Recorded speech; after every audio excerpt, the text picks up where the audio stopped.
Мына бәле шамамен 40-50 миллион жыл бұрын өмір сүрген. Мына жануарлардың ішінде қайсысы осы ит сияқты бірдемеден шықты деп ойлайсыз?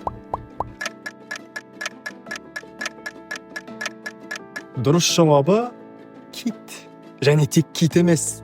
Мынау кит, мынау дельфин, мынау теңіз доңызы. Ал мына ит, олардың ортақ арғы тегі пакицет. Қазір бәрін түсіндірем. Әу баста тіршілік суда пайда болғаны белгілі. Кейін әуелі саңырауқұлақтар мен өсімдіктер, содан соң кейбір жануарлар да жер бетіне шыға бастаған. Мына мақұлық біздің аталарымызбен бірге жер бетіне шыққандардың бірі, және бұл киттің атасы.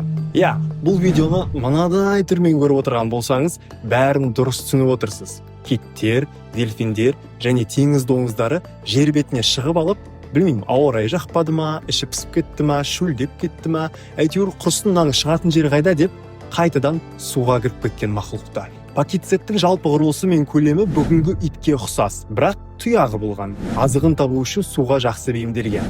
Былай қарасаң, қатты бір қисынсыз емес сияқты. Өмір салты бүгінгі кәдімгі итбалық, кәмшат, су сиырлардыкіндей болған. Кейін бұл мақұлық өзгеріп, ақыр соңында киттер, дельфиндер қалыптасқан. Айтпақшы, сәйкесінше кит балық емес. Мысалы, олар балықтарша уылдырық шашпайды. Тура біз сияқты сүтқоректілер, яғни баласын тірідей туып, төлін емізеді. Киттің биесі күніне 200 литр сүт шығарады. Бала кезіңнен күнде 200 литр сүт ішіп 30 метр өспегенде қайтесің? Олай өспесең, ана сүттің бәрі обал. Сондай қызық дүниелер. Түсінікті әрі қызық ғылыми мазмұн іздеп жүрсең, бізге тіркел. Келесі видеода киттерді сау алыңыз.